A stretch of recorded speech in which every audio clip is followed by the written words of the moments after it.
योग शिक्षक जी ने योग कराया और आगे की कड़ी आदरणीय हमारे गुरुजी ने संभाली। आपको बहुत बहुत नमन। और साथ में हम एक हफ्ते से इतिहास की बातें जान रहे हैं।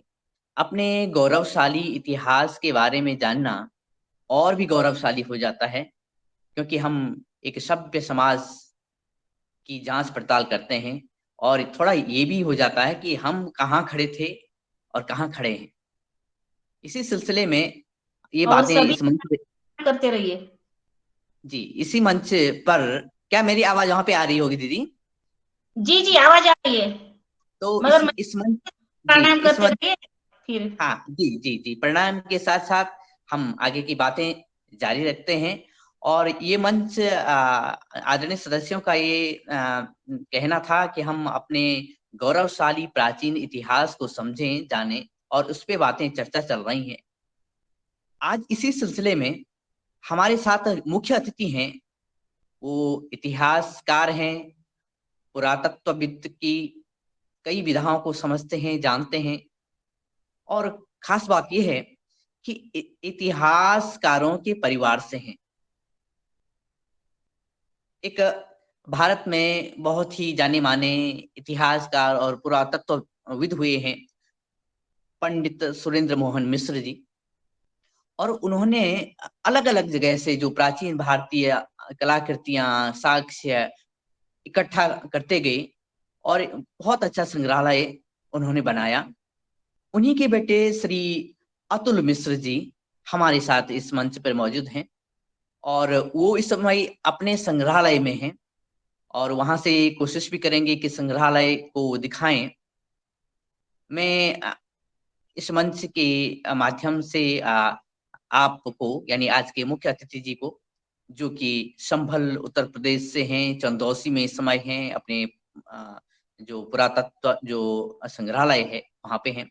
तो मैं आदरणीय जी से निवेदन करता हूं कि कृपया आए, अपना माइक और कैमरा ऑन कर दें और हमारी जो योगाहार के सदस्य हैं उन्हें अपने म्यूजियम के साथ साथ प्राचीन इतिहास की बातें रखें।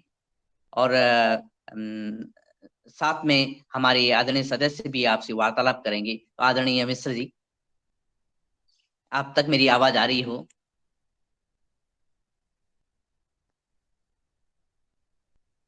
आप कृपया आ, जी, वो लेफ्ट हो गए शायद।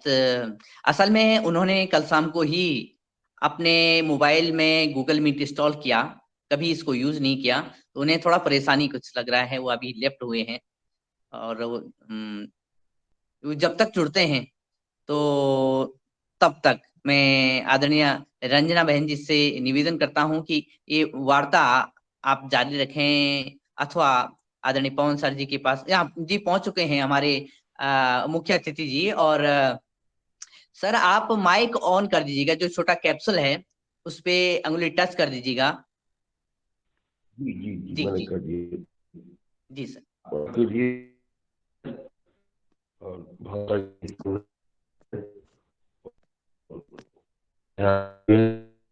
के लिए आप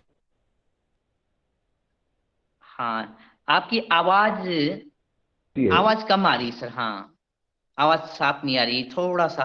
जी जी जी, बिल्कुल। बात जब प्राचीन इतिहास की चलती है तो हमें ये समझना होगा कि इतिहास के तीन साक्ष्य बहुत मजबूत होते हैं। पहला होता है पुरातात्विक साक्ष्य, जो प्राचीन ध्वंसावशेष, खेड़े होते हैं, उनकी खुदाई से जो सामग्री, पुरावशेष सामग्री मिलती है हमें, वो हमारे पुरातात्विक साक्ष्य होते हैं। दूसरे होते हैं हमारे साहित्यिक स्रोत, साहित्यिक साक्ष्य। उनमें हमारे शास्त्र हैं, वेद हैं, पुराण हैं, उपनिषद हैं और बहुत सारे ग्रंथ हैं, कालिदास जी का, पतंजलि जी का, इन सबके जो ग्रंथ मिलते इतिहास मानता है। जनश्रुतियां और अनुश्रुतियां जो आसपास के क्षेत्रों में हमारे हजारों साल से चली आ रही हैं, कहावतें आ रही हैं और बहुत सारी बातें ग्रामीण लोग अपने जो उन्होंने अपने पूर्वजों से सुनी है वो सब, वो भी काफी महत्वपूर्ण साक्ष्य होते हैं। लेकिन चलिए आज हम आपको पुरातात्विक साक्ष्यों का एक ऐसा संग्रह दिखाते हैं जो हमारे पिताश्री का पंडित सुरेंद्र किया था।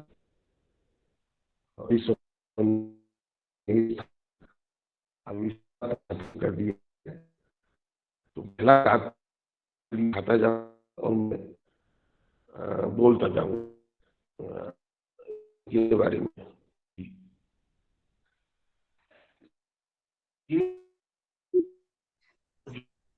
हाँ, थोड़ा जी आवाज आवाज थोड़ा स्पष्ट नहीं आ रही। मेरे ख्याल से थोड़ी जगह चेंज कर लीजिए, थोड़ी दूर जाकर अब थोड़ा सा। हाँ जी, अब कोशिश करिएगा बोलने की।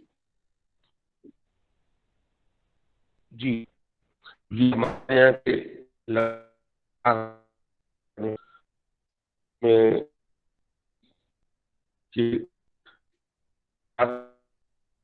खिलौने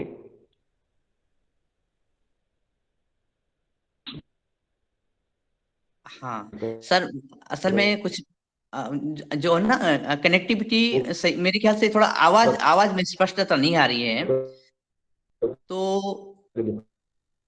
थोड़ा आसपास एडजस्ट कर लीजिएगा। जी जी जी। और ये उस समय के लोग जो मिट्टी के मन के होते थे बड़े बड़े, वो पहनते थे, ये वो चीजें हैं। ये नीचे आप जो देख रहे हैं तांबे के, ये कुदाल है और वो है खुरपियां। जी सर ये कब का है, लगभग कौन से टाइम का होगा? ये 2000 BC, 2000 ईसा पूर्व। जी जी। जी, और इसमें क्या ये क्या हमारे क्या क्या क्षेत्र से, चीजें हैं? इसमें मिट्टी के ये कुल्हाड़ियां हैं, ये देखिए, ये तलवार है, ये नीचे कुल्हाड़ियां हैं,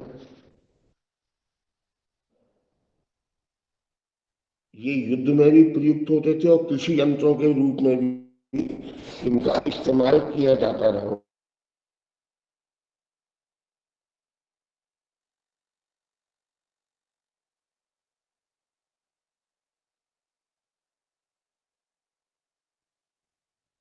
हाँ जी, आवाज में और कैमरा में जी थोड़ा। जी अब हाँ, हमारे जी जी हमारे हम।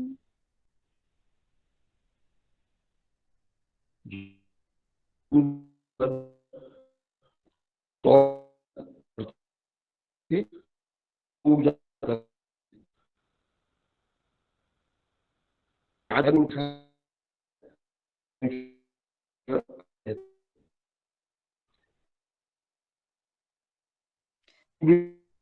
को अच्छा, क्या रंजनाथ जी, मेरी आवाज वहां पे पहुंच रही है या मुख्य अतिथि जी की आवाज आ रही? नहीं, आपकी आवाज आ रही है, हमारे मुख्य अतिथि की आवाज थोड़ी कट रही है। हाँ सर, मिश्रा सर, आवाज थोड़ा कट रही है। हाँ, अब थोड़ी बोलिएगा। जी जी जी। जी जी जी जी जी। तो ये जनश्रुति है कि सूर्य अपनी धुरी से कई नेज़े नीचे आ गया और कुम्हारों के रखे हुए बर्तन अपने आप पक गए। ये तो, और ये आपके सामने प्रमाण है इस बात के, इनके पकावट का कोई चिन्ह नहीं है और इनमें धातु वाली खनखनाहट है जो पुरातत्वविदों को आज भी आश्चर्यचकित कर देती। जब हम 4-5 टुकड़ों को अपने हाथ में लेके बजाते हैं इसे, तो खनक वो विशेष सामान्य से बिल्कुल भिन्न है। वो ये इधर देखिए, ये सलाइयां दिखाई दे रही हैं आपको, ये जी आंखों जी। में काजल लगाने वाली अंजन सलाखाएं, इनके बराबर में उसी पीरियड के 4000 से लेकर और 1500 साल पहले तक के बीट्स रखे हुए हैं। मणिमुक्ता है, इन्हें बोलते हैं मणिमुक्ता है। हमारा क्षेत्र आई छतरा उत्तरांचल की राजधानी था जिस पर मेरा शोध कार्य रहा था। सब कौटिल्य शास्त्र में जी किया है चाणक्य की अलग मणि मुक्ताओं के व्यवसाय के लिए भी जुड़ना थी। ये अब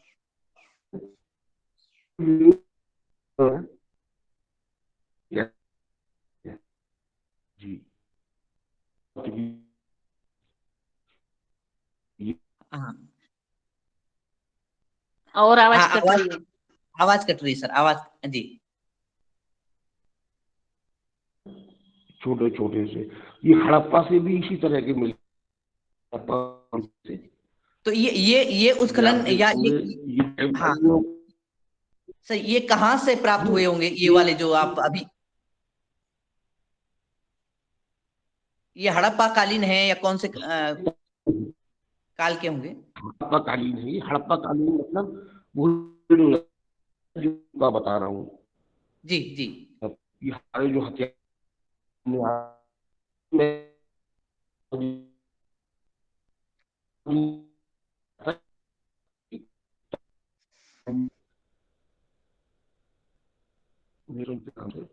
डिस्प्ले है। ये उसी काल के ये टीवी, ये आप पशु देख रहे हैं जी। ये मातृकाएं कहलाती हैं, मातृ देवियों।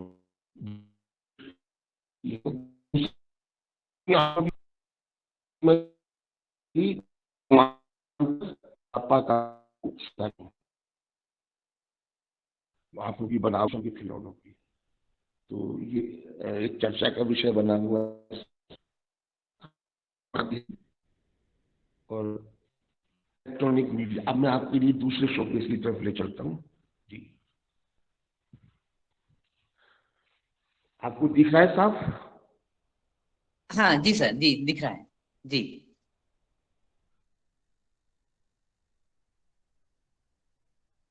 दिख रहा है लेकिन आवाज बीच में कट रही है।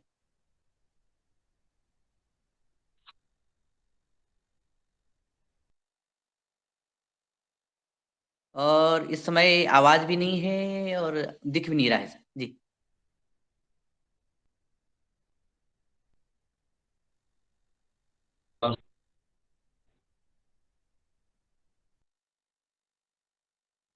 शायद नेटवर्क प्रॉब्लम है उनके यहाँ। सर आपसे अनुरोध ये है कि आप जो म्यूजियम की जो शोकेस से बाहर की तरफ आए, तो जो ये अनूठे जो म्यूजियम के जो हस्तशिल्प हैं और ताम्र ग्रंथ हैं, उसके जो अलग अलग मुद्राएं हैं, जी ये जी फलक हैं, ये प्रस्तर हैं, ये जी प्रतिमाएं हैं, जी इनके बारे में बताएं ताकि हम आपकी जी आवाज अच्छे से सुन सकें। जी बिल्कुल मैं आपको बताता हूँ।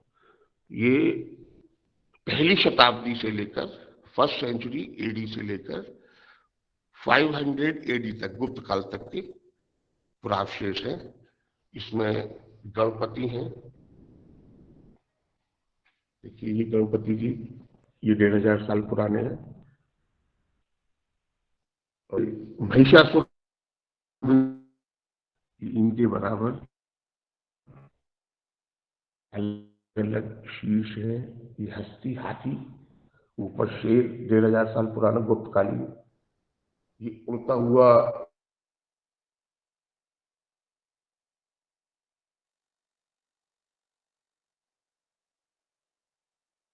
हाँ, आवाज है। जी महत्वपूर्ण बच्चे को जानकारी दे रहे हैं, मगर आवाज ही नहीं कट रही उनकी। जी हाँ जी सर, अब आ रही है आप आपको? अब आ रही है सर, वो असल में आवाज कट रही है। जी जी जी मुझे पास से बोलना पड़ेगा इसका मतलब। जी जी, हाँ आप पास से जी बोलिएगा। और जी, जो आप जी चित्र आपने मुझे साझा किए हैं, मैं ग्रुप में भी साझा करूंगा। और आप अब बताइए सर इस कि जी क्या क्या यहाँ पे है। जी जी जी जी जी। ये अलग अलग विषय हैं, वही गुप्त काल के और पुराण काल के। ये खिड़की में से झांकती हुई महिला, ये गुप्त काल की का मरण फलक है। ये देखिए कितना सुंदर टाइल है, ये उस समय का 1500 साल पुराना ईंट। कल्पना कीजिए जब ये घरों में लगाई जाती होंगी या जिस भी भवन में, वो कितना सुंदर लगता होगा। ये कमल है,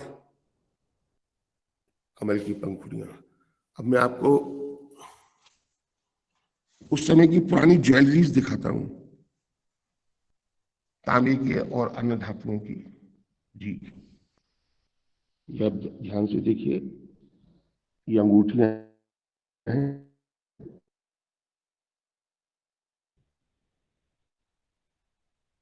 ये उंगलियां हैं। ज्वेलरी के अलग अलग भाग, चूड़ियों के अंश हैं, तांबे की, अष्टधातु की। ये फिर वही अंजन शलाकाएं आंखों में काजल लगाने की। ये भगवान बुद्ध, श्री बुद्ध में 1000 साल पुराना शीर्ष है। ये बुद्ध का शीर्ष है। इस चीज में आपको दिखा रहा हूं इस समय। आपको आवाज आ रही है मेरी? हेलो जी आ रही सर, आ रही जी। हेलो। जी जी सर आ आपकी रही है। आवाज आ रही? जी जी जी आ रही है, आ रही। हम सुन पा रहे हैं आपको, बीच बीच में कट रही है।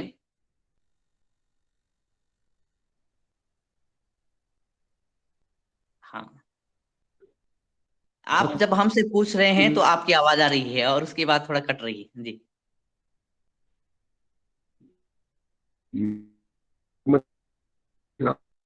अब मोबाइल पास रख के बोलेंगे तो आवाज आएगी सर।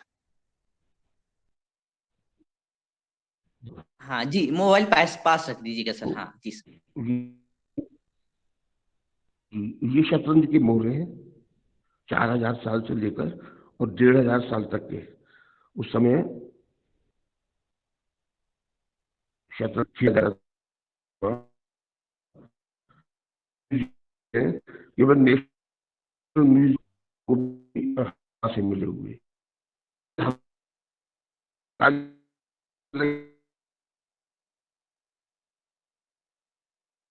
अब मैं आपके पास तीसरे शोकेस में आता हूं। जी, ये हमारा तीसरा शोकेस है और इसमें भी वही 1500-2000 साल पुराने पुरावशेषों का प्रदर्शन है। ये 2000 साल पुराना शीर्ष है। ये सब उसी पीरियड के। ये महिषासुरमर्दिनी गुप्तकाल की। ये भगवान बुद्ध का शीर्ष है, कुषाण काल का, 2000 साल पुराना। ये 2000 साल पर पुराना पगड़ी पहने हुए कोई संभ्रांत पुरुष दिखाया गया है। इस तरह से ये किसी जी का मुकुट का सिस्टम जी है। ये तो है साल पुराने। अब मैं आपको ये देख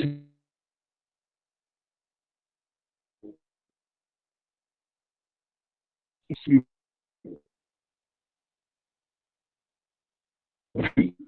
पुरानी और पुरानी।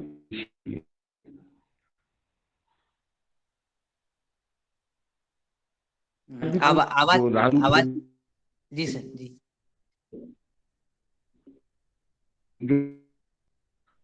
ये आदरणीय आदरणीय कुमार भवन जी, आप जी कैमरा ऑफ करिएगा कुमार भवन जी। आप वीडियो बना के और डाल दोगे ना?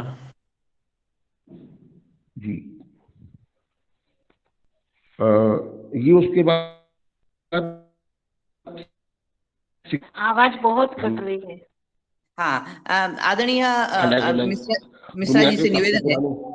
है कि ये चित्र जी हम साझा वीडियो, कर लेंगे। आप हाँ आप वीडियो जी की बात करेंगे तो आ जाएगी। आप मेरे जी ख्याल से थोड़ा बाहर की तरफ आए मिश्रा जी, और जी इनके बारे में जो चित्र बताइए उनके बारे में बताइएगा जी। जी जी शोकेस से, जी शोकेस से बाहर की तरफ आइएगा तो ताकि नेटवर्क जी वहां जी पे अच्छा मिले जी। जी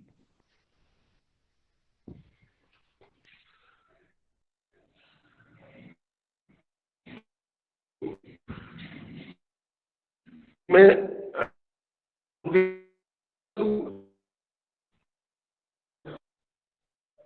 आवाज आपकी आवाज जी जी, आपकी आवाज नहीं मिल पा रही है सर, आपकी आवाज नहीं मिल पा रही है।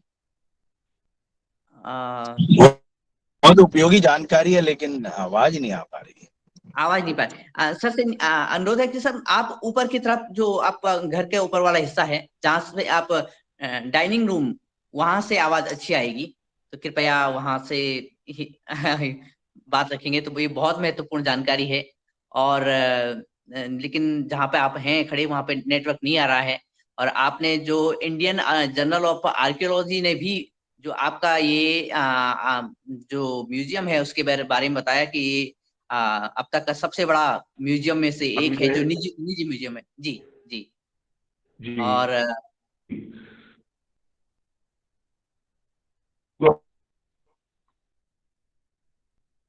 जी सर, हाँ। सर आवाज आवाज की समस्या है थोड़ा। और जब तक आप एक थोड़ा बाहर की तरफ नेटवर्क में आते हैं, तब तक मैं आदरणीय सदस्यों से बात साझा करता हूँ म्यूजियम की, कि ये जो निजी म्यूजियम है वो भारत का सबसे बड़ा निजी म्यूजियम आर्कियोलॉजिकल सर्वे ने भी घोषित किया है। और इसमें महाभारत कालीन हस्त लिखित दुर्लभ ग्रंथ है, ताम्र युगीन मुद्रा है, जो ताम्र फलक हैं, प्रस्तर प्रतिमा है, मन के हैं, मानव जो विकृतियां अभी आपने बताई कुछ की। जी जी जी जी सर, स्वागत। आपकी आवाज आए उसका इंतजार है। बात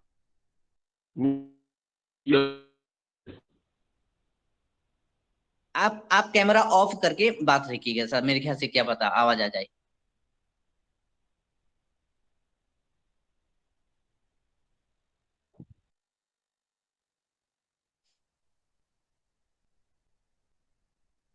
और साथ ही आपके इस म्यूजियम में जी ये सर जी जी और जी सर जो 4000 वर्ष पुराने जो जो मोहरे हैं, शतरंज है, इनके बारे में बताइएगा। जी। चतुरंग नाम मिलता है हमारे यहाँ ग्रंथों में, प्राचीन ग्रंथों में। हेलो। जी हम सुन पा रहे हैं, जी सर, जी शतरंज का सर। नाम जी आवाज आ चतुरंग रही है। मिलता है। जी जी। मैं अपना वीडियो काट के ऑडियो से बात कर लूं? अवश्य अवश्य, जी सर। जी जी जी। तो चतुरंग नाम था इनका। बहुत सारी कहानियां भी मिलती हैं, भगवान शिव पार्वती की भी मिलती है इसमें कहानी, कि वो लोग भी खेल रहे थे, कोई ऐसा वो आता है, प्रसंग आता है। खैर, तो प्राचीन ग्रंथों में इसका नाम, जो बाद में दुनिया भर में गया हमारे देश से शतरंज के रूप में, ईरान फारस से होता हुआ। आपको आवाज आ रही है मेरी? हाँ स्पष्ट आ रही है सर, स्पष्ट आ रही है। अब साफ आ रही है? जी जी। तो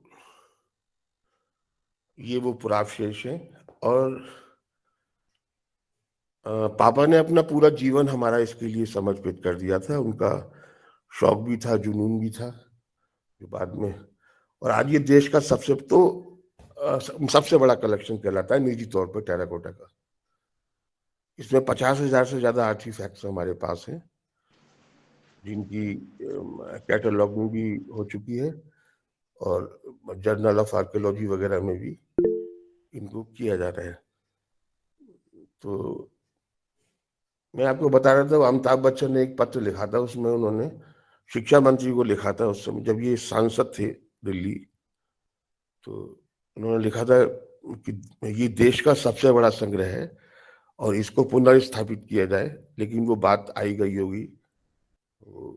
खैर, तो अब इस संग्रहालय को यहाँ लगा दिया गया है, और अच्छे रूप में, नए रूप में, और उनका अध्ययन और सब कुछ चल रहा है। बाकी सिक्के हमारे पास लगभग सभी राजाओं के हैं, और ईसा पूर्व 600 से लेकर ईसा पूर्व 600 से लेकर और बाद तक के सिक्कों का अच्छा संग्रह है, तांबे के, चांदी के। इसमें पंचमार्क कॉइन्स भी कहलाते हैं, जो दुनिया के सबसे पुराने सिक्कों में से एक माने जाते हैं। लेकिन हमारे यहाँ कुछ सिक्के मिट्टी के भी ऐसे मिले हैं जिन्हें अखबारों में मैंने 80-81 में कभी लिखा था, अमर उजाला वगैरह में और अखबारों में, ये दुनिया के सबसे पुराने सिक्के हैं। और आश्चर्य की बात यह है कि अभी तक किसी ने उसका खंडन नहीं किया। लोग इस चक्कर में पड़ लोग इसमें हैं दुविधा में कि इन्हें सिक्के माने ना माने, लेकिन प्रमाण है, उसके अलावा लोग कुछ हो नहीं सकते। और एक सबसे खास बात यह है कि बहुत सारे मिट्टी के गोल्ड सिक्कों पर सोलर पावर के चिन्ह बने हुए हैं, जो इस बात के संकेत देते हैं कि हमारे पूर्वज सोलर पावर से, वो सोलर पावर ऐसी चीज तो नहीं कि आज संग्रहित कर लिया या हमें उसका ज्ञान पहले नहीं था। सोलर पावर तब भी थी, उसको संग्रहित करना भी जानते थे हम लोग, इस्तेमाल करना भी जानते थे। और जैसा कि हमारे यहाँ मिलता है, जिक्र मिलता है ग्रंथों में, प्राचीन शास्त्रों में, कि हम लोग यानों से यात्रा किया करते थे अंतरिक्ष की, या बहुत सारे देवता वगैरह जो आते थे, तो वो सब सोलर पावर का इस्तेमाल करते होंगे, ऐसा मेरा मानना है। उस पर रिसर्चेस भी चल रही हैं। सर, सोलर पावर से याद आई, आप कहीं पे जिक्र कर रहे थे कि जैसे सूरज, यानी लोगों ने ऐसे थोड़ा इस तरह से उसका विवरण दिया कि सूरज, जैसे कि सूरज धरती के पास आ रहे हों। ये चीज आप ये संदर्भ बताइएगा कि जी, कैसे ये उन्होंने जो यूज किया सोलर पावर।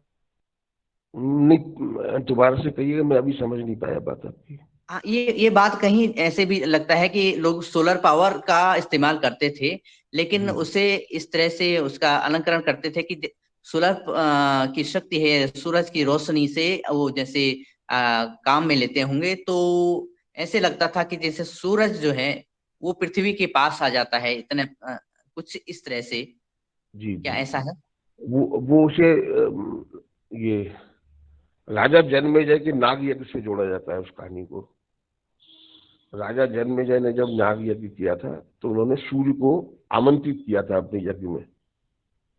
तो कहावत यह है कि सूर्य अपनी धुरी से कई नेज़े नीचे आ गए थे, तो दुनिया भर के जितने कुम्हार थे उन सबके बर्तन अपने आप पक गए थे, इतनी गर्मी पड़ी थी इस समय। खैर, ये तो बात इसलिए तार्किक रूप से सही नहीं है। जब बर्तन पक गए तो आदमी की क्या हालत होगी, आदमी तो झुलस गया होगा। लेकिन ग्लोबल वार्मिंग जिसका आज हम लोग मुकाबला कर रहे हैं, वो पहले भी आई होगी। यही वृक्षों के कटान और बहुत सारी अनियमितताएं जो हम प्रकृति के साथ छेड़छाड़ करते हैं, तो उससे फर्क पड़ा होगा। और निश्चित रूप से वो तो प्रमाण है, ये सब बर्तन, इन्हें पेंट्री ग्लेवेयर कहा जाता है, सिलेटी मृदभान हिंदी में बोलते हैं इन्हें। तो ये अपने आप सोलर पावर में पकाए गए हैं या अपने आप पके हैं, ये तो खैर रिसर्च का विषय है। लेकिन सोलर पावर का इस्तेमाल होता था और बहुत अच्छे स्तर पे होता था। जी, ये घटना ईसा से लगभग 1500 साल पहले की है, लगभग 3500 साल पहले की, जिस काल में हमारे महाभारत का युद्ध भी हुआ था, ऐसा कहा जाता है। हालांकि अभी काल के बारे में बड़ा विवाद है, और ये कार्बन डेटिंग्स वगैरह होती हैं, बहुत महंगा प्रोसीजर है, आप उसे आसानी से नहीं करा सकते। और बहुत, जब आपके पास हजारों चीजें हो तो आप उनका मतलब असंभव है। तो विद्वानों के हिसाब से और बहुत के विमर्शों के बाद ये निष्कर्ष निकाला जाता है कि उस पीरियड के यहाँ से मिली है क्या। तो अभी जब तक काल निर्णय नहीं हो जाता है पूरा, तब तक पुरातत्व को अधूरा ही माने तो अच्छा है। वरना जो अंग्रेजों का लिखा हुआ है वो तो है, हम लोग पढ़ रहे हैं जिसे आज तक। और अगर हम खंडन करते हैं तो बहुत सारे पुरातत्ववेत्ता हमारे आगे आ जाते हैं, आपने ये कैसे कह दिया। तो इतिहास को नए सिरे से लिखने की आवश्यकता है, वो चल रहा है काम बहुत तेजी से। जी सर, आपने कहा इतिहास को, आपने जो ये प्राचीन बातें बताई हैं उसके साक्ष्य भी बताए हैं, साथ में जैसे हम बात करते हैं महाभारत कालीन की या वैदिक कालीन की। वैदिक में जब हम ये देखते हैं कि हजारों साल पहले हमारे वेद लिखे गए हैं, लेकिन हम तो सुनते हैं कि ये तो श्रुति के आधार पर ये वेद आगे बढ़े। लेकिन जब जी श्रुतियां शुरू हुई होंगी, जब ये मंत्र तैयार हुए हुए होंगे, तो ये नहीं लगता कि हजारों क्या कई लाखों वर्ष की बात हो रही है, या कई ज्यादा हजार, कई 10 गुना पुराने बातें ये हैं।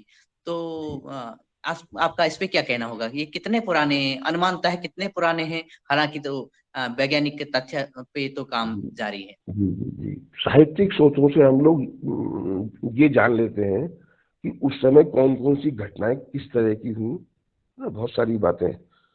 और तो उससे एक क्योंकि हम वो कोई प्रमाण तो है नहीं, हस्तलिखित ग्रंथ अगर है हमारे पास तो वो ज्यादा से ज्यादा 500 600 800 साल पुराने दुनिया भर में उस पीरियड के लिखे हुए नहीं है। वो तो गुरु शिष्य परंपरा, पिता पुत्र परंपरा, वो शिष्य परंपरा, उससे ये सब चीजें हमारे पास सुरक्षित रही। और बाद के लोगों के आक्रमणों ने हमारा सब कुछ भिन्न कर दिया। फिर भी एक वर्ग में खास तौर से ब्राह्मणों को रखा गया कि भाई आप लोगों का काम ये है कि आप इन्हें याद करें अपने बच्चों को और अपने शिष्यों के लिए आगे बढ़ाएं इस बात के लिए। तो वो बातें आज तक किसी न किसी रूप में कह लीजिए परिवर्तित रूप में हमें जानने को मिल जाती हैं। उससे अंदाज लगता है उसका ये ग्रंथ या महाभारत का युद्ध इस पीरियड में हुआ होगा। अब तो खैर साक्ष्य भी मिले हैं, और हरियाणा के पास कुरुक्षेत्र के आसपास बहुत से ऐसे साक्ष्य मिले हैं जो इस बात के प्रमाण है कि वहां पर अभी भी रेडियो एक्टिविटी भयंकर वाली मौजूद है, यानी परमाणु युद्ध हुआ होगा।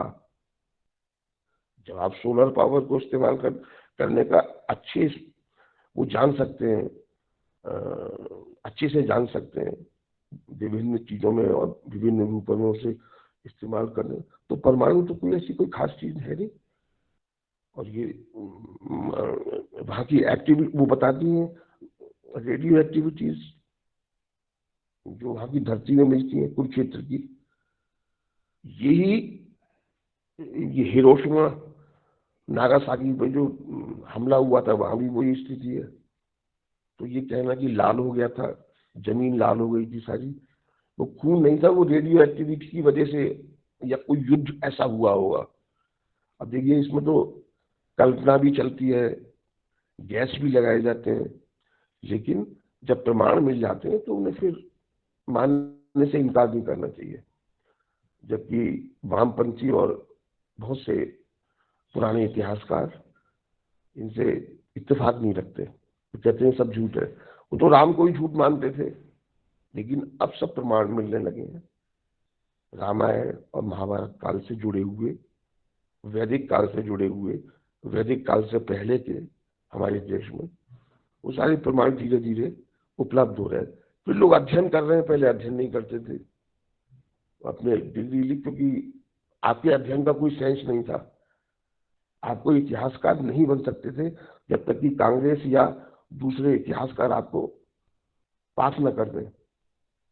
ये झगड़ा अब वो सब धीरे धीरे चेंज हो रहा है। इतिहास संकलन समितियां बन गई हैं, लोग नए सिरे से अपने देश की संस्कृति को, सभ्यता को उजागर करने में लगे हुए हैं। तो ये एक बड़ी बात है।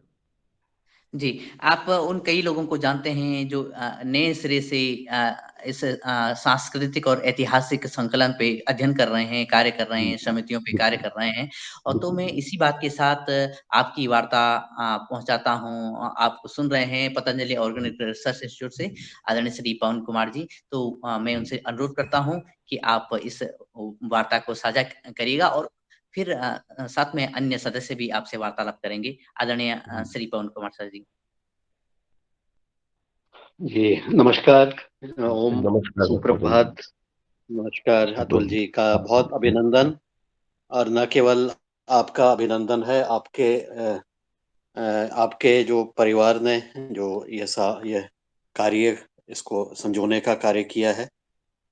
शुरुआत के जब आप म्यूजियम उसको दिखा रहे थे तो कुछ चीजें अस्पष्ट थी, लेकिन फोटोग्राफ्स हैं और आपने जो बताया है निश्चित रूप से इसको बहुत ही प्रशंसनीय कार्य आपके और आपके परिवार द्वारा किया गया है। हार्दिक इसके लिए आभार। जितनी भी तारीफ की जाए उतनी कम है।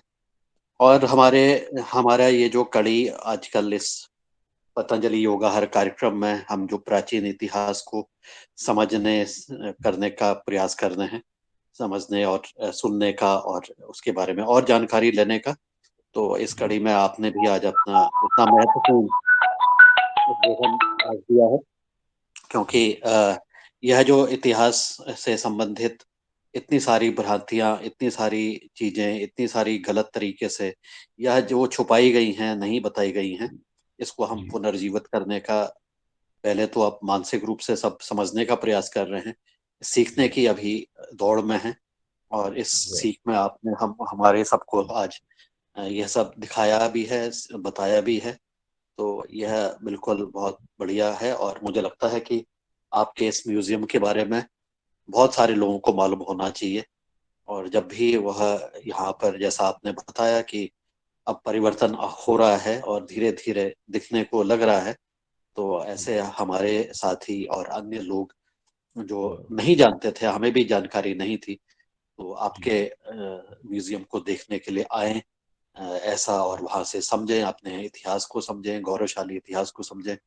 और हम पिछले कई दिनों से बातचीत भी कर रहे थे कि हमारी जो, वैसे तो कोई एविडेंस लिखित रूप में नहीं है, लेकिन हम मंदिरों को देखते हैं और ऐसे सुंदर मंदिर हैं, विशेषकर अब दक्षिण भारत में, यहाँ की जो अभी तक के इतनी बचे हुए हैं, जो बच गए, तो उसमें पता लगता है कि इतना गौरवशाली हमारा इतिहास है, न केवल भारत में बल्कि अंकोर वाट कंबोडिया में भी और अन्य जगह पर भी ऐसे साक्ष्य पूरे जिसको हम जम्बू द्वीप कहते हैं, वहां पर सब जगह फैले हुए हैं और आज भी प्रकट हो रहे हैं।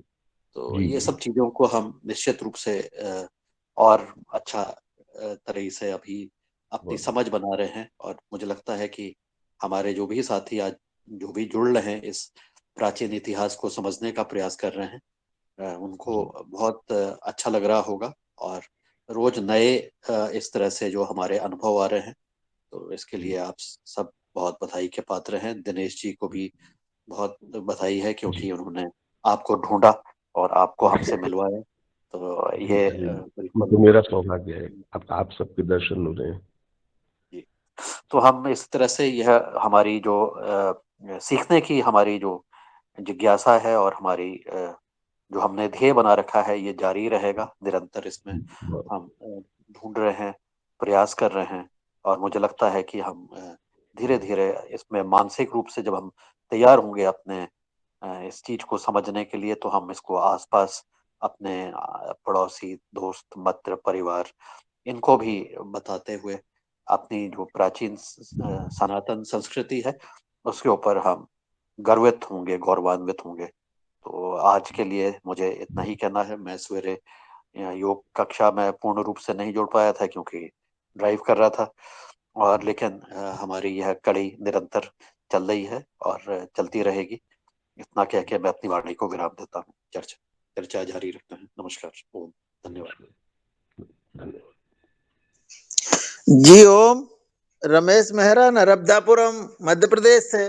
सर, मैं यह जानना चाहता हूँ कि जो प्रागैतिहासिक काल के जो अवशेष है, जो कंदराओं में जो चित्र बने हुए हैं, तो हमारे विंध्याचल और मेरे खुद के नगर नर्मदापुरम में भी एक आदमगढ़ की पहाड़ियां हैं, उसमें भी ऐसी गुफाओं में चित्र बने हुए हैं, और अच्छा जी, सतपुड़ा में भी ये पाए जाते हैं। तो अरे क्या वाह! ऐसे ही चित्र हिमाचल, जो हमारा हिमालय है, उसमें भी पाए जाते हैं, या जी, बिल्कुल। ये दक्षिण के जो पहाड़ हैं, पूर्वी घाट और पश्चिमी घाट पर्वत, इनमें भी पाए जाते हैं? ये मैं जानना चाहता हूँ। और हड़प्पा और मोहनजोदड़ो की जो संस्कृति है, जी, उसमें और ये प्रागैतिहासिक काल के जो चित्र पाए गए हैं, जो गुफाओं में, उनमें काल का कितना अंतर है? जी ओम। जी, जी, जी। अच्छा सवाल किया आपने। ये शैल चित्र कहलाते हैं, और ये प्रस्तर युग के अवशेष हैं। जी। प्रस्तर युग में जी, उस समय के लोग जो कंदराओं में रहते थे, उन्होंने अपनी भावनाओं को अभिव्यक्त करने के लिए इन शैल चित्रों का निर्माण किया था। जी हालांकि कला कोई बहुत विशेष नहीं है, लेकिन क्योंकि हजारों साल पहले के, करीब 8-10 हजार साल पहले के या उससे पहले के जो शैल चित्र दुनिया भर में मिलते हैं, हम तो खैर बात हिंदुस्तान की करेंगे, तो वो सब अद्भुत हैं। वो उस समय के लोगों की भावनाओं को व्यक्त करते हैं। खासतौर से उस समय शिकारी की अवस्था में था व्यक्ति, आदमी, तो उन्होंने अपनी वही चीजें उसमें उनके ऐसे टोटके जिसमें वो किसी हथियार से किसी उसको मार रहे हैं, जानवर का शिकार कर रहे हैं, तो वो चीजें हुआ करती थी कि अगर हमने ऐसा बनाया तो शायद हमारा शिकार सफल होगा, क्योंकि पेट पालना उस समय सबसे बड़ी समस्या थी और आदमी शिकारी की अवस्था में था। तो और भी बहुत सी चीजें,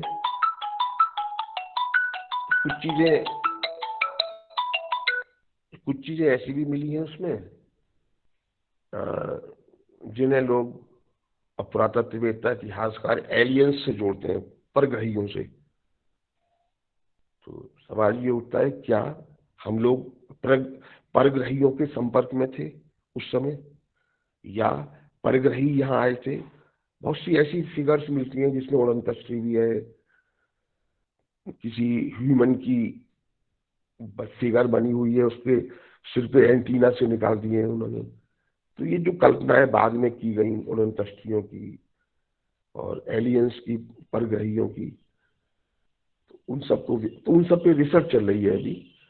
और ये जी जो चित्र हैं, शैल चित्र, ये पहाड़ी क्षेत्रों में ज्यादा पाए जाते हैं, खासतौर से साउथ में, जो अभी तक उपलब्ध है।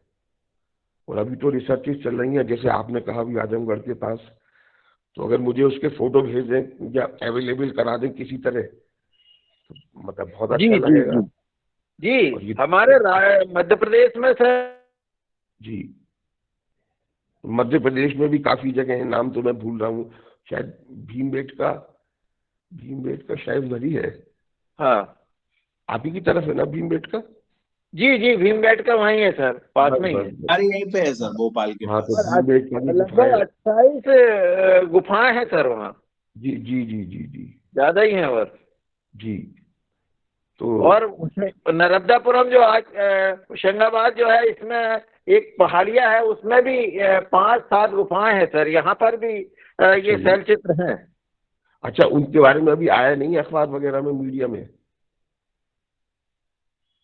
जी, उनके बारे पहले में कुछ कभी लिखा समाचार? गया है इनके संबंध में, बहुत जी, जी। पहले तो लिखा गया है, और जी। जब इनकी खोज हुई थी, पर अभी वर्तमान में कुछ नहीं आया इसके संबंध में।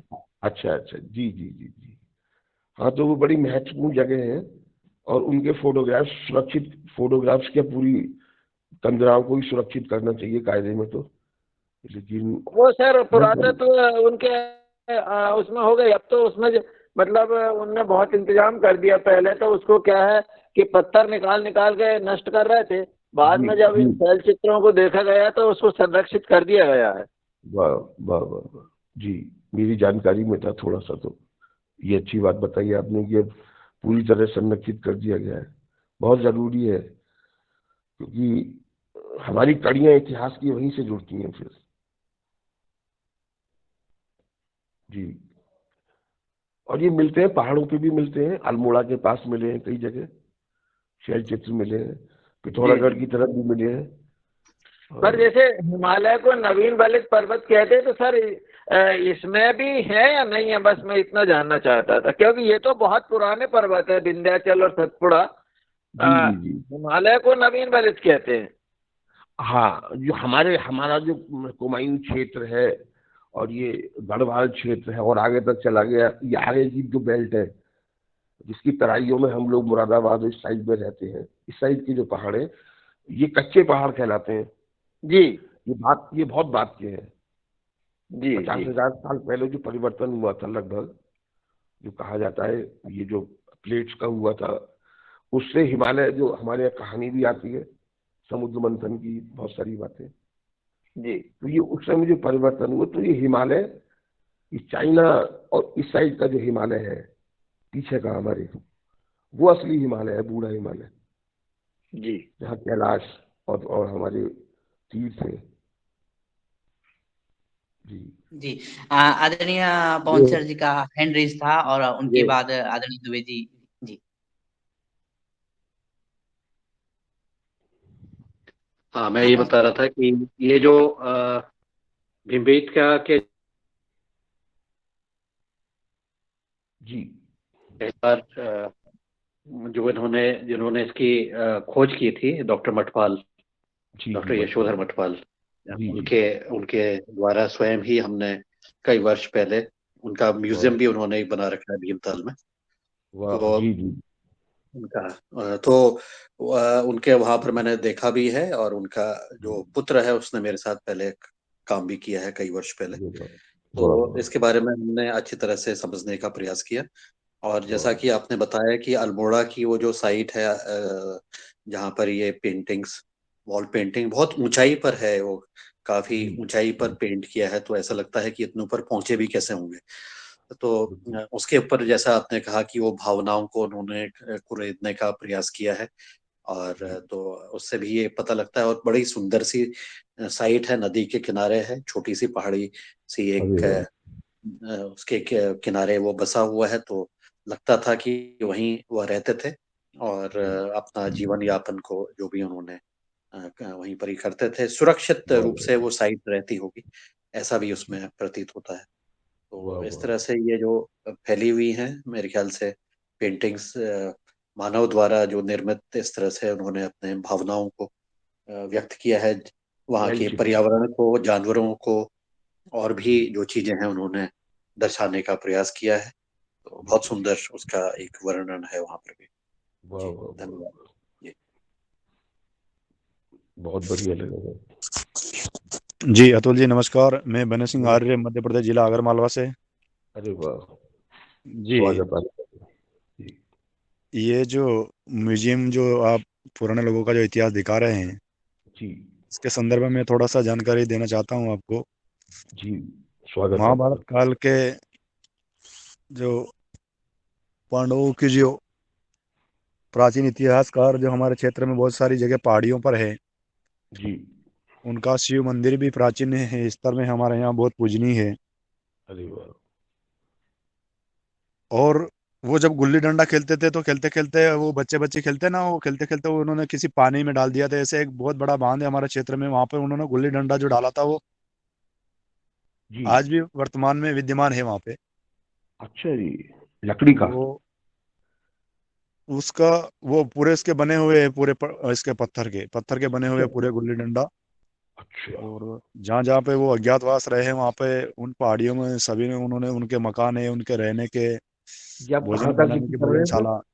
जी ये आप कहाँ का जिक्र कर रहे हैं? ये मैं कर रहा हूँ, राजस्थान के झालावाड़ जिले में अच्छा जी आता है वो। अच्छा जी वाह वाह, और जी जी हमारा जो है वो आगर जिला में आता है, मध्य प्रदेश का। वाह जी जी सारे इतिहासकार जो है और अलग अलग दृश्य है उन महापुरुषों का। और इतनी इतनी बड़ी पहाड़ियों पर है कि अपना चढ़ना और उतरना भी असंभव है। बिल्कुल जी। बड़ी मुश्किल से वहां तक पहुंचते हैं और उतरते हैं। तो बड़ी बड़ी तपस्या स्थल बना रखे हैं, उस पहाड़ी को अंदर जाएंगे अपन तो जी अंदर पहाड़ी को खोद करके उन्हें मंदिर टाइप बना रखा है, यज्ञशाला बना रखी है, उसी के अंदर कुआं है पानी पीने का। जी ऐसे बहुत सारे वाह स्थल हमारे क्षेत्र में पाए जाते हैं। इसके बारे में आप क्या कहना चाहेंगे? जी धन्यवाद। ये जो है सौभाग्य की बात है कि आप उस क्षेत्र से हैं जहाँ का इतिहास इतना पुराना है बताया जाता है। और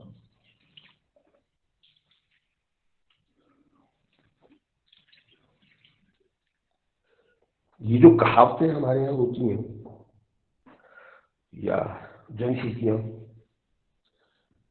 इनका एक बहुत बड़ा महत्व होता है। वो हमारी वो सीढ़ियाँ हैं जिनसे हम थोड़ा बहुत सच्चाई के और पास पहुंच सकते हैं। खासतौर से महाभारत और रामायण को लेके बहुत सारे क्षेत्रों में इस तरह की जनश्रुतियाँ प्रचलित हैं और इन सब का बड़ा महत्व है। तो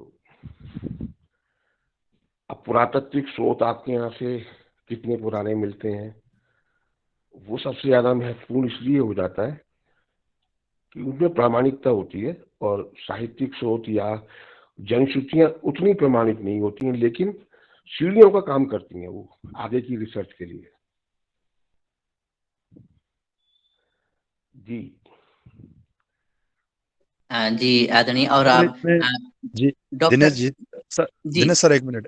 और बोलिएगा इसमें एक और ये आता है, जैसे तेल निकालने वाला जो बड़ा बड़ा कोल्हू रहते हैं, वो आज के जी वर्तमान में बड़ी बड़ी क्रेनें से भी नहीं उठते, इतने बड़े बड़े पत्थर हैं वो लोग, जी इतने जी प्राचीन काल से। तो वो लोग कहाँ से लाएंगे और कितने शक्तिशाली होंगे, और कौन से वाहन में उन्होंने वो उसको दोहन करके एक स्थान से दूसरे स्थान तक ले गए होंगे। वो हमारे गांव में जी। विद्यमान है, अन्य आसपास पड़ोसी गांव में भी विद्यमान है, अरे वाह, इतने बड़े बड़े पत्थर।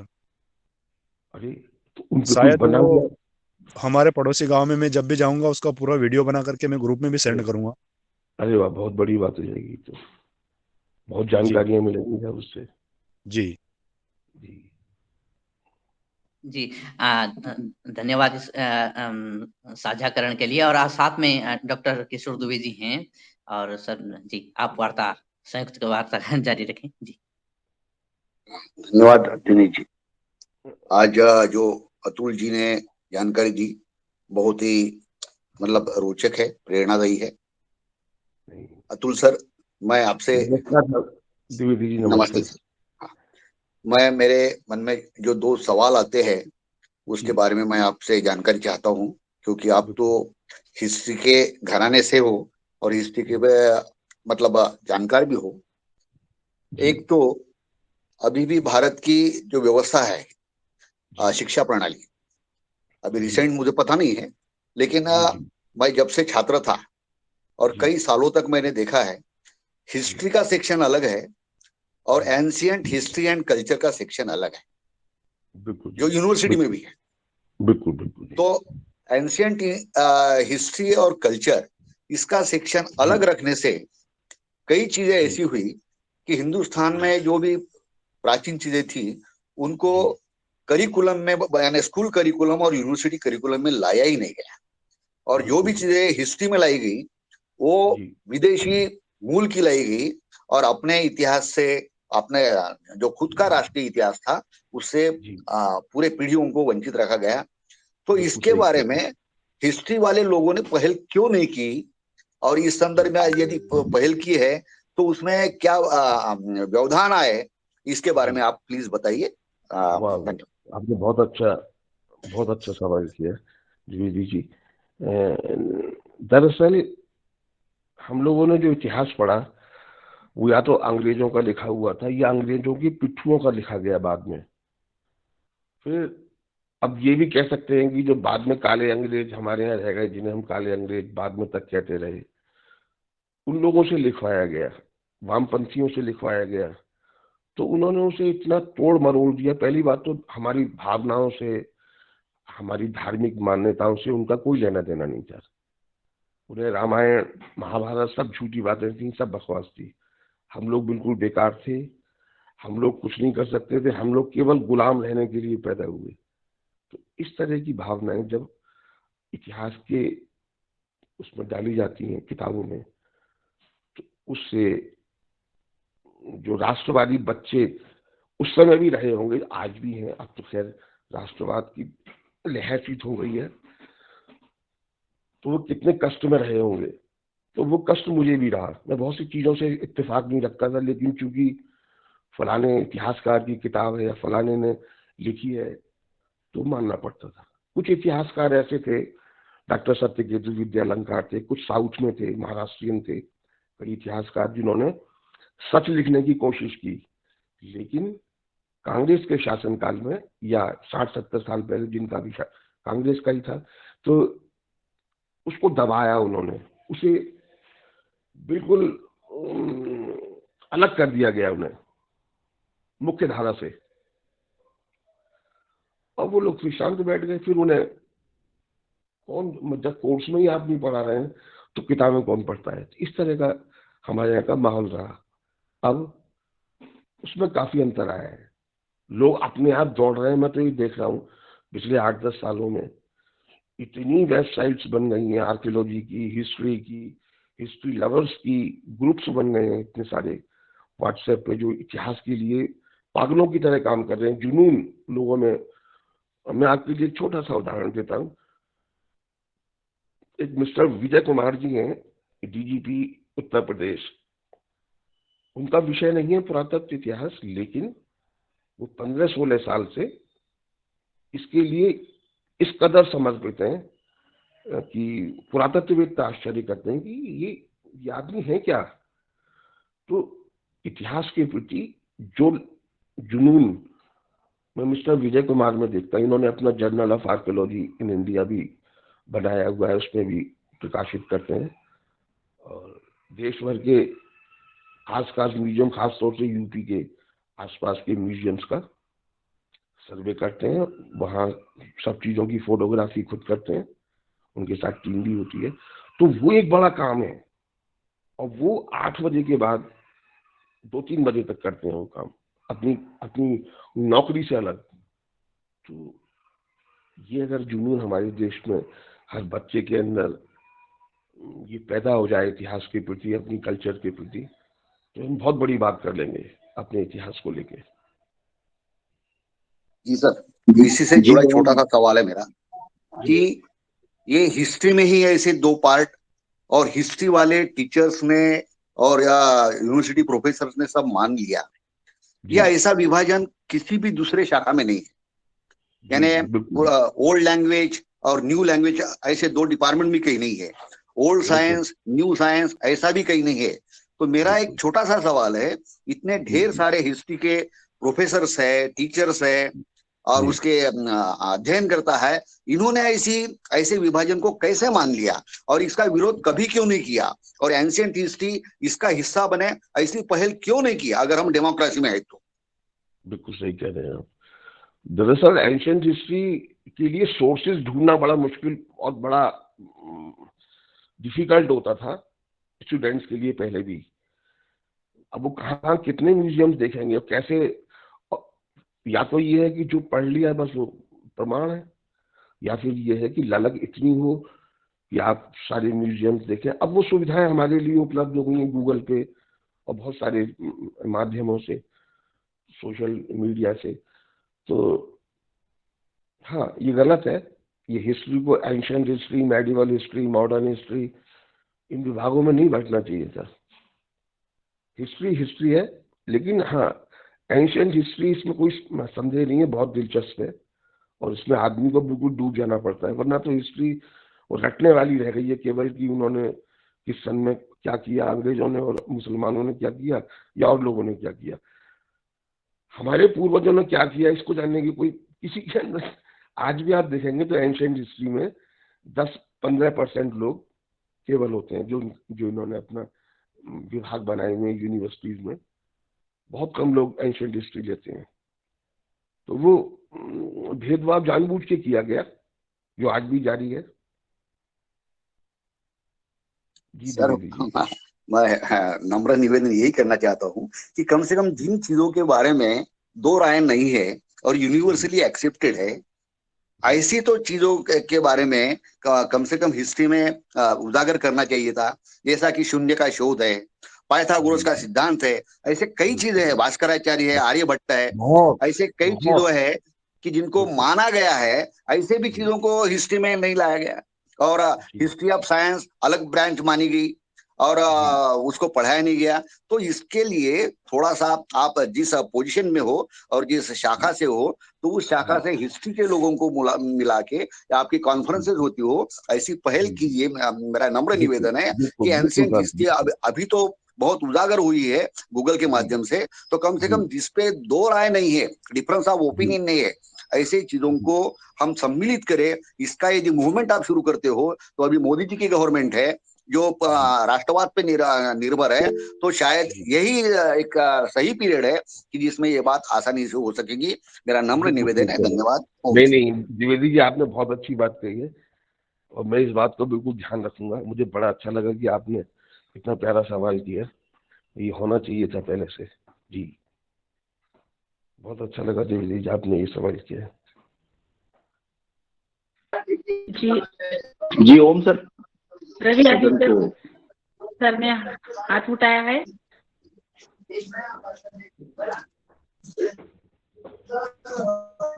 जी सर ओम, कोटि कोटि प्रणाम। तो ये जो अपने कैलेंडर्स होते हैं और कैलेंडर के अंदर जो गणनाएं होती हैं वो गणनाएं इतनी प्राचीन है और इतनी सही निकलती हैं, तो इसके विषय में क्या कहेंगे आप?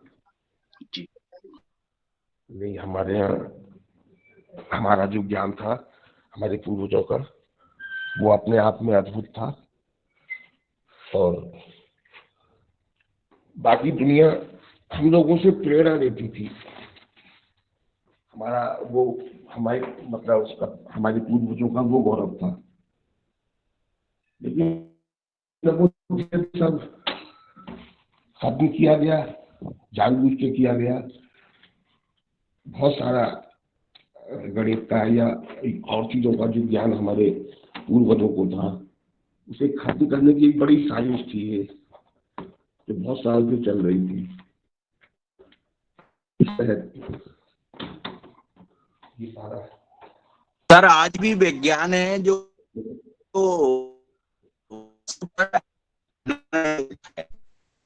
इतना बढ़ गया लेकिन उसको नहीं पकड़ पाया आज भी सर। जी, आपकी आवाज कट रही है काफी, कुछ नेटवर्क की प्रॉब्लम हो रही है शायद। जी सर। हेलो, मेरा ये था सर कि जो आवाज कैलेंडर में जो जैसे जो चीजें हैं तो वो आज का भी विज्ञान पकड़ नहीं पाया, वो विज्ञान उसके अनुसार चलता है। बिल्कुल जी। इस चीज में क्या कहेंगे, मतलब ये कहीं ना कहीं सत्य है कि सबसे पुराना हमारा ही ग्रंथ है, हमारी ही विज्ञान है। बिल्कुल जी, बिल्कुल जी। जी हो। बहुत सारे ग्रंथ इस तरह के हैं, लीलावती का भाष्य है और बहुत सारे ग्रंथ जिनका अध्ययन अभी पूरी तरह से किया नहीं गया है, इतनी गंभीरता से किया जाना चाहिए था। फिर एक बात और भी होती है, ये इतना विशद विषय हो जाता है, पुरातत्व इतिहास बहुत गहरा विषय है, इसमें इतने पार्ट्स हैं कि एक व्यक्ति एक ही उसमें एक्सपर्ट हो सकता है बस। अगर बहुत सारे ग्रंथ भी हैं, आपके न्यूमिस्मेटिक अलग है, सिक्कों का ज्ञान अलग है, बर्तनों का ज्ञान अलग है, मृण मूर्तियों का, प्रस्तर मूर्तियों का, बीड्स का अलग है, बहुत सारी वो हो जाती हैं शाखाएं। लेकिन हाँ, गणित को लेके जो जितने भी ग्रंथ हैं उन सब का पुनर्लेखन और पुनराध्ययन किया जाना बहुत जरूरी है जी।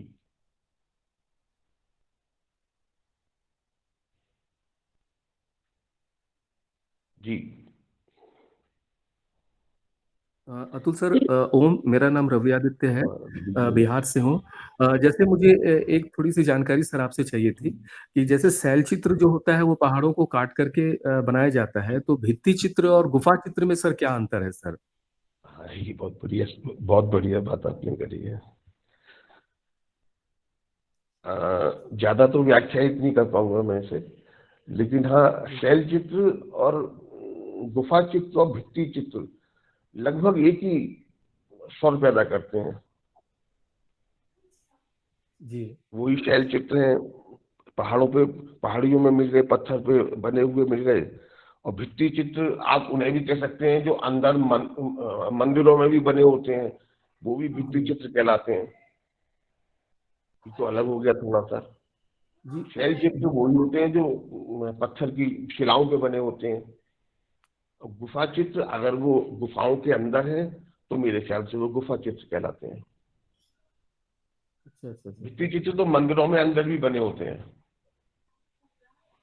अच्छा, इसमें हल्का सा सर अंतर इसको माना जाए कि जहाँ पे अगर उसको अगर किसी चीज को प्रिंट को अगर उकेरा जाए, अगर किसी तरह की कोई आकृति दी जाए उसको, तो उसको भित्ति चित्र के रूप में हम लोग कह सकते हैं सर। जी सर जी।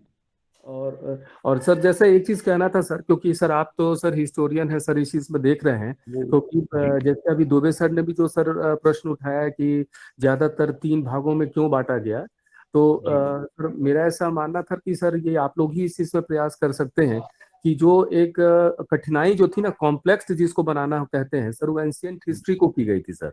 और जितना सुगमता से जितना सरल बनाने की कोशिश मेडाइवल हिस्ट्री को की गई, तो आप लोग उसको जो कहानी स्वरूप है जितना अच्छे से याद हो जाए, जैसे अभी आप दिखा रहे थे अपने पिताश्री की चीजों को, जो धरोहर, अमूल धरोहर जो आपने अभी सजो के रखा है, तो उन सब चीजों को अगर बताने की जो कला है उसको जितना सरल हो जाए ना, तो वो सर एंशियंट हिस्ट्री वाली जो कठिनाइयां हैं जो बच्चे नहीं ले पाते हैं वो शायद छूट जाए सर। बहुत फर्क पड़ता है, बहुत फर्क पड़ता है उससे। आप साक्षात अपने सामने देख रहे हैं प्रमाण, आप खुद अध्ययन कर रहे हैं, आपने केवल जितना सुना है बस उतना आपने अपने पास रखा, बाकी आपने अपना अध्ययन किया, वो बहुत इंपॉर्टेंट चीज है। जी हाँ सर। बच्चे का अपना अध्ययन भी हो सकता है, कोई हिस्टोरियन से या किसी पुरातत्ववेत्ता से ज्यादा कोई बच्चे का दिमाग तेज हो, वो कहे नहीं सर ये तो ऐसे नहीं हो सकता, ऐसे हो सकता है। और बहुत इंटेलिजेंट बच्चे होते हैं, तो वो चीज ज्यादा खूबसूरत है इतिहास के अध्ययन के लिए, कि आप उनके तथ्यों को बिल्कुल अपने सामने देखें, थोड़ी देर खड़े हो, पूछें, डिस्कशंस करें। फोटोग्राफ में और सामने म्यूजियम में देखने में बड़ा बहुत फर्क पड़ता है जी सर। आप उसे छुपे देखते हैं, किसी सिक्के को अपने हाथ में या पास से ही देखते हैं, तो आपको बहुत सारी ऐसी चीजें दिखाई दे जाएंगी जो फोटोग्राफ में या कह के नहीं समझाई जा सकती। जी जी जी सर, जी बिल्कुल बिल्कुल सर। जी सर, बहुत सारे वीडियो ऐसे निकल आते हैं कि हमें पता नहीं किसी बच्चे ने, किसी ने बताया था सर ये नहीं हो सकता है ऐसा।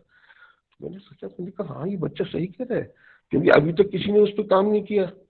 मैं उसके बारे में केवल सोच रहा था, लेकिन उसने अपनी राय दी, हमें लगा कि नहीं ये भी हो सकता है, तो वो निकला। जी जी बिल्कुल, हाँ यही है, होना भी चाहिए सर, क्योंकि ये जो प्रैक्टिकल टूर होते हैं सर, जैसे उसमें कि लोग कोई भी स्टूडेंट जाए या जो भी जिनकी इच्छा है, वो अगर नजदीक से देखते हैं, जब आप देखेंगे तो आप कुछ आप कल्पनाशील भी होंगे, किसी चीज को आप इमेजिन भी कर सकते हैं घटनाक्रम। बिल्कुल कर सकते हैं जी, सही कह रहे हैं आप। जी सर, जी बहुत बहुत धन्यवाद सर। बहुत बहुत धन्यवाद। कभी आप सब लोग दर्शन दीजिए, मुझे बहुत अच्छा लगेगा। स्वागत सबका। जी सर। जी जी आगे धर्मेंद्र सिंह जी सादर आमंत्रित है। आदरणीय भाई साहब मिश्रा जी सादर प्रणाम। मैं धर्मेंद्र सिंह बुंदेला टीकमगढ़ मध्य प्रदेश से हूँ। भाई साहब हमारे यहाँ 2-3 संग्रहालय बने हैं। एक तो सागर में है, बड़ा उन्होंने बहुत अच्छा, जैसा आपने बताया ना, इसी अपनी कला और संस्कृति के लिए बुंदेलखंड का उन्होंने प्राचीन जितनी भी वो है सब बहुत अच्छी तरीके से पुराने जो पहनावे थे उसको रखा है। एक तो सागर में है, एक धुवेला पड़ता छतरपुर जिले में। जी भाई साहब बहुत अद्भुत चीजें, मतलब प्राचीन पूरा रखा है उन लोगों ने बना के। हाँ, ये सागर जिले के कर्मचारी थे, अग्निहोत्री जी हैं, दामोदर अग्निहोत्री। उनके बारे में शायद आपने नेट पे भी डाला है। उन्होंने पूरा मतलब अपना जीवन इसी में समर्पित कर दिया है। और उनके पास बुंदेलखंड की जो प्राचीन है, वो भारत की सबसे प्राचीन संस्कृति को जोड़ के उन्होंने रखा है उसको।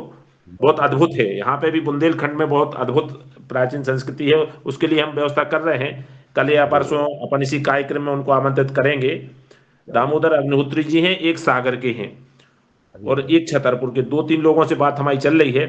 बड़ा अद्भुत है भाई साहब बुंदेलखंड में, अगर कभी इस तरफ आना हो आपका तो। जी भाई साहब, जी प्रणाम भाई साहब। प्रणाम।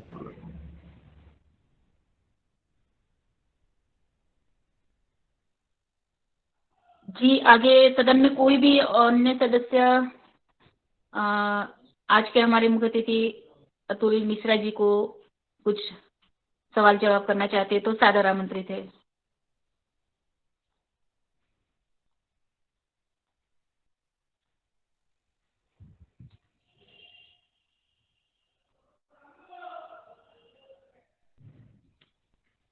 आदरणीय मिश्रा जी से एक सवाल था हमारा, कि आपने बुंदेलखंड के जो किले हैं या संस्कृति, इसके ऊपर थोड़ा सा आप प्रकाश अपना डालें, बताएं, मतलब आपने क्या इसमें थोड़ा सा जानकारी आपके उसमें क्या है?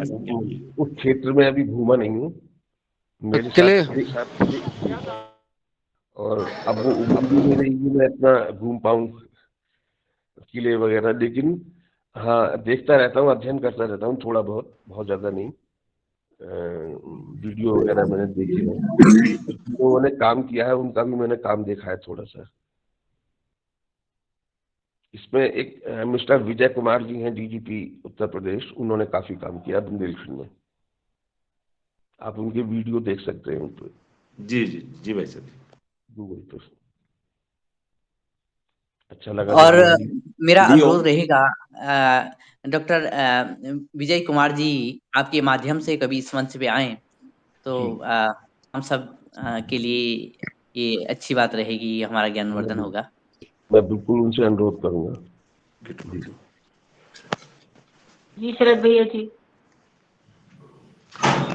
जी ओम।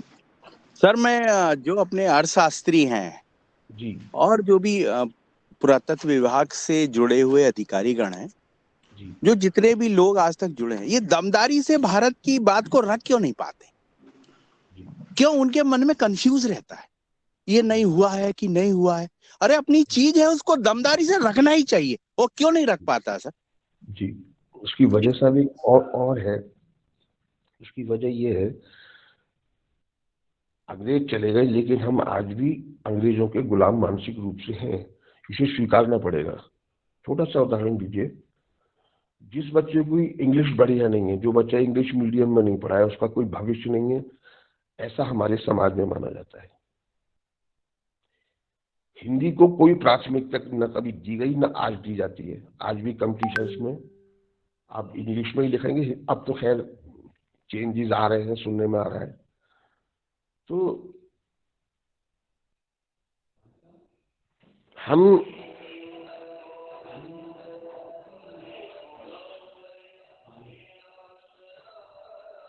लोग नीचे बैठो मुन्ना, नीचे बैठो, अभी आ रहा हूँ। जी सॉरी। तो जी सर। एक तो ये हमें निकालना होगा कि बच्चा अगर अंग्रेजी नहीं जानता है तो वो किसी चीज का, किसी काम का नहीं है, वो कुछ नहीं कर सकता जीवन में। हमें अपनी, जब तक हम हमारी अपनी राष्ट्रभाषा के प्रति हमारा भावना नहीं होगी, तब तक हम लोग आगे नहीं बढ़ सकते। और इतिहास को भी अब हिंदी में लिखा जा रहा है। काफी चेंजेस आए हैं और आ रहे हैं धीरे धीरे। तो आपने क्या सवाल किया था, मैं जरा भूल गया, बीच में कोई आ गए थे सर, कोई कर्मचारी। जी सर मैंने ये क्वेश्चन किया था, जो अपने अर्थशास्त्री हैं और जो पुरातत्व विभाग से जुड़े लोग हैं, अधिकारीगण हैं, और जो सर हिंदू सभ्यता को जानते हैं लेकिन दमदारी से रख नहीं पाते हैं सर। जब विश्व में रखने की बात आती है तो पीछे हो जाते हैं। जिस समय इस समय मोदी जी किसी भी चीज को रखते हैं तो बहुत दमदारी से रखते हैं, तो ऐसा दमदारी से क्यों नहीं रखते सर? कंफ्यूज क्यों रहता है उनके मन में कि खुद ही कंफ्यूज रहते हैं वो एक भय बहुत साल से बना हुआ था, 60-70 साल से पहले से बना हुआ है ये भय, कि अगर हमने देश की, राष्ट्र की कोई बात करी तो हमें दरकिनार कर दिया जाएगा। इसलिए वो वही लिखते रहे जो अंग्रेजों ने लिखा, या कांग्रेसियों ने कहलवाया, या वामपंथियों ने जिसे पास किया। तो सरकारों का एक बहुत ही गंदा रोल था, हमारी पिछली सरकारों का, इतिहास को लेके। तो ये होता है भेद। अब एक आदमी मुख्य धारा से अलग कोई काम कर रहा है तो उसे पुरातत्ववेत्ता या तथाकथित पुरातत्ववेत्ता स्वीकारते नहीं थे, ना इतिहासकार स्वीकारते थे। अरे बोले ये तो बेकार की बात कर रहा है। बात करती है रोमिला थापुर या और जो वामपंथी इतिहासकार जिनको बाद के लोगों ने पढ़ा, मैंने नहीं पढ़ा कभी इनके लिए। हमारे लिए हमेशा डॉक्टर सत्यकेतु विद्यालंकार जो और राष्ट्रवादी लेखक थे, या जो हमारी मान्यता को सम्मान देते थे, हमने उन्हें पसंद किया। वो चीजें ज्यादा महत्वपूर्ण है। और वजह उसकी यही रही कि आदमी अकेला हो जाता है फिर भीड़ में। अगर कोई अलग काम कर भी पा रहा है तो उसका साहस बेचारे का क्या करेगा अकेले का? उसे कोई भागने वाला नहीं, उसकी कोई तारीफ करने वाला नहीं। बहुत सारे लोग हैं ऐसे जो कर रहे हैं और जो मुझसे कहते हैं कि सब क्या फायदा है इससे। हमें कोई पुरातत्ववेत्ता मानता ही नहीं, हमें कोई इतिहासकार मानता ही नहीं है। तो जी हमारे डिपार्टमेंट में भी और सभी डिपार्टमेंट्स में रहा, खासतौर से पुरातत्व विभाग के अंदर ही कमी रही कि उन्होंने निष्पक्षता से काम नहीं किया, और आज भी नहीं कर रहे हैं। अब करना पड़ रहा है उन्हें मजबूरी में, तो मजबूरी में तो काम ऐसे ही होते हैं सर। अब तो यही है कि कुछ इतिहासकार, कुछ बच्चे ऐसे निकले हमारे देश में जो लास्ट श्रेणी से भरे हुए हैं, इनके अंदर जज्बा हो करने का कि नहीं, हम अपने इतिहास की सच्चाई ला के रहेंगे समाज के सामने। That is very important. जी ओम ओम जी, मैं बोलूं? ओम शरद भैया जी, मैं बोलूं? ओम जी बहन जी बोलिए। जी जी बोलिए। हाँ, आप जिस प्रकार अब बोल रहे थे कि क्यों न माँ का पुत्र ऐसा हो जाता है और अपनी बात भरे दमदार से रख पाता है। कल हमारे यहाँ एक पौराणिक नाटक हो गया था, और तब हम रात 11 बजे एक वो भी टीचर है स्कूल में, वो भी हेड टीचर है, तो वो और मैं बोल रही थी, वो टीचर जिस मोहल्ले में काम करते हैं वहां सब मुसलमान एरिया है, तो वो बोल रहे थे कि मैं काम कर रहा हूँ, हमारे धर्म की बात रखना भी पाप हो जाता है, वहां के बच्चों को झंडे को वंदन कर बोलो तो भी मुझे हर बार मुझ पर पंचायत समिति में आकर डांट पड़ता है। मैं बोली मैं वहां होती ना तो हर रोज मैं उनके पास झगड़ा करती, मैं जिस स्कूल में, लेकिन उनकी भी कोई ये है सामान्य चीज नहीं है। वो आधा ग्राम जो है वो मुसलमानों का है, वो बच्चे हमारे भारत माता का भी वंदन नहीं करते हैं। ये परिस्थिति है यहाँ। और मैं ऐसा मेरी तरफदारी नहीं करती हूँ, लेकिन मेरी जो 33 इयर्स की सर्विस हुई उसमें मुझे कहते हैं ये झगड़ने वाली स्त्री है। मैं मेरे स्कूल में राम नाम का जप हर रोज लेती हूँ। मैं कहती हूँ कि ये सब आप अपने अपने धर्म का शिक्षण देते हैं स्कूल में, मैं क्यों नहीं दे सकती हूँ? मैं देती हूँ। मैं बड़े इसके साथ मुझे कोई कुछ भी बोले, मैं राम नाम का बड़े जप लेती हूँ। और मैं बाकी टीचरों को कहती हूँ, मुझे को है पूछने को, मैं कहूंगी मेरे बच्चों का ध्यान हो जाए, वो शांत हो जाए, इसलिए मैं हमारे धर्म में जो राम नाम दिया है वो लेती हूँ। क्या करेंगे वो कर दे उनको, ऐसा बोलती हूँ। हमें ना हमारा जो कोई कुछ भी करे क्या करेगा? मुझे फांसी पर लटका देगा क्या? देखती हूँ मैं, मेरा तो जन्म इस भारत भूमि के लिए हुआ है, ऐसा ही हम बोलते हैं। और शिविरों में गांव में जाकर भी मैं लोगों को कहती हूँ मेरी ये पुरातन भारतीय संस्कृति श्रेष्ठ है, ये इन्हें भारत माता को जिंदा रखा है, यही सब बोलती हूँ मैं। तो लोग भी मुझे दाद देते हैं, तो मुझे अच्छा लगता है। मेरी सहेलियां बोलती है प्रणाली जी जरा नहीं, मैं प्रणाली ऐसी हूँ, ऐसा ही मैं बोलूंगी, क्या होगा वो देखूंगी बाद में। और इसलिए जब मैं एक टीचर हूँ, लेकिन जब मोदी 2014 में पंतप्रधान हुए तो गांव में जाकर लोगों को कहा मैंने, मुझे लोगों ने बताया था, मेरे दोस्तों ने सब, कि तुम पकड़ जाओगी। मैंने कहा पकड़ूंगी तो पकड़ूंगी, देखूंगी मैं भी पॉलिटिकल होकर ऐसा प्रचार किया कि तुम्हारा जो मत है ना वो अमूल्य है, वो हम 5 रुपए भी दान में देते हैं ना तो 100 बार विचार करके देते हैं। तो एक मत देते हैं ना तो ऐसे व्यक्ति को दे दो जो लफंगा लुटेरा, जो ऐसा नहीं होना चाहिए, जो अच्छा मोदी की तरफ ही होना चाहिए, ऐसा ही बोलकर मैं देती हूँ। कांग्रेस का शासन जहां जिस गांव में था वहां भी जाकर ऐसा मैं बोलती थी, तो मेरा कुछ नहीं हुआ। एक अधिकारी बोलते थे मुझे, वो मेरे ही तहसील के मेरे मायके के तहसील वाले थे, तो मुझे बोलते थे तुम क्या करती हो मुझे मालूम है, तुम क्या करती हो मुझे मालूम है, लेकिन वो कुछ भी नहीं कर सके मेरा। इसी तरह मुझे बहुत तकलीफ होती है, मेरा जो थोड़ी तबीयत बिगड़ती है, लेकिन क्या मरना तो एक बार है ही ना, इसी तरह जीने से एक बड़ा आनंद है। ओम। जी बहुत धन्यवाद महाराष्ट्र की रानी, महाराष्ट्र की रानी, बहुत बहुत धन्यवाद। और आपके जज्बे को सलाम करता हूँ। बहुत बहुत सुंदर, ये जज्बा होना चाहिए और ये सही बात है कि हमारे जो भारत में एक संप्रदाय शिक्षा दे रहा है, धर्म की बात करता है और हम यहाँ डरते हैं कि कोई बात रखने की।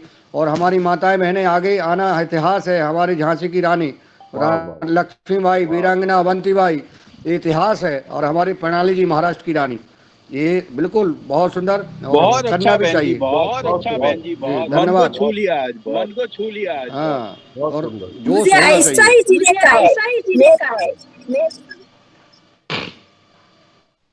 यही लगता है कि बहुत अपने सुंदर। इतिहासकार क्यों नहीं रखते दमदारी से किसी की, क्यों नहीं अपनी चीजों अरे को बताते हैं ये सत्य है और ये है और आपको मानना पड़ेगा इसको। बिल्कुल। प्रणाली जी गत के 22 वर्षों में सब आरएसएस के कार्यक्रम मेरे स्कूल में होते हैं और सब लोग मेरे स्कूल में आते हैं, आरएसएस वाले, जनसंघ वाले, कोई मेरा आज तक कोई बिगाड़ नहीं सका है। वाह जी डॉक्टर साहब। हाँ, मैं शॉर्ट में एक ही बात रखना चाहता हूँ कि अतुल जी, भला ही बोर्ड ऑफ स्टडी, क्योंकि मैंने यूनिवर्सिटी लेवल पे भी काम किया इसलिए मैं समझता हूँ, बोर्ड ऑफ स्टडीज कुछ भी हो, लेकिन वाइस चांसलर की अपॉइंटमेंट तो गवर्नर ही करते हैं।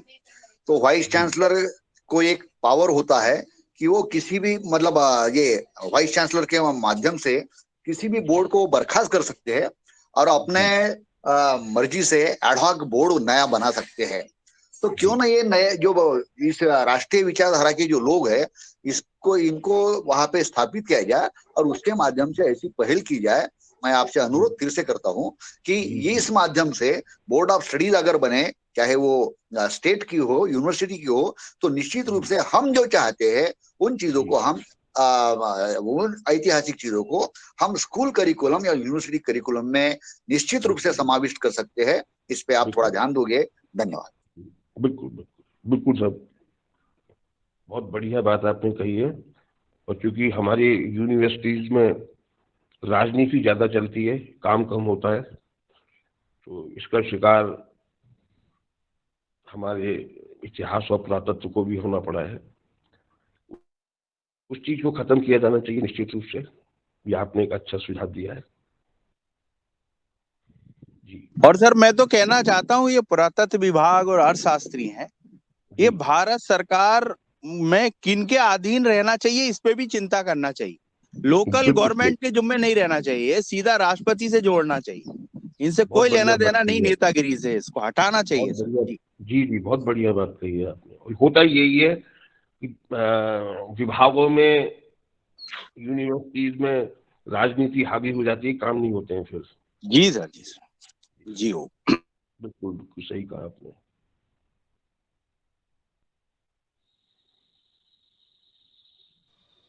जी आभार करा लें रंजना जी।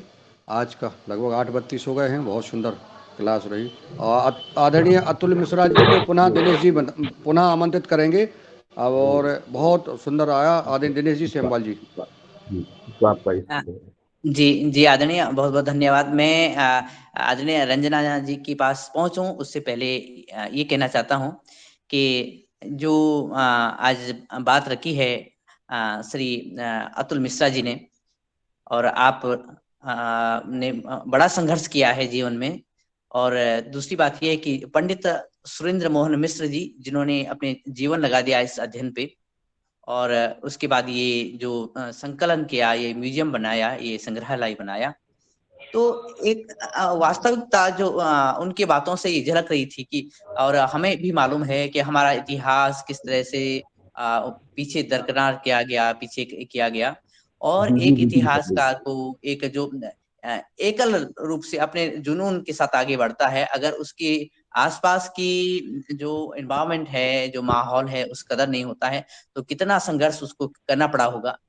फिर भी उसके बावजूद ये इस तरह के कार्य खड़े कर देना और ये इतिहास बना देना, ये बहुत बड़ी बात है।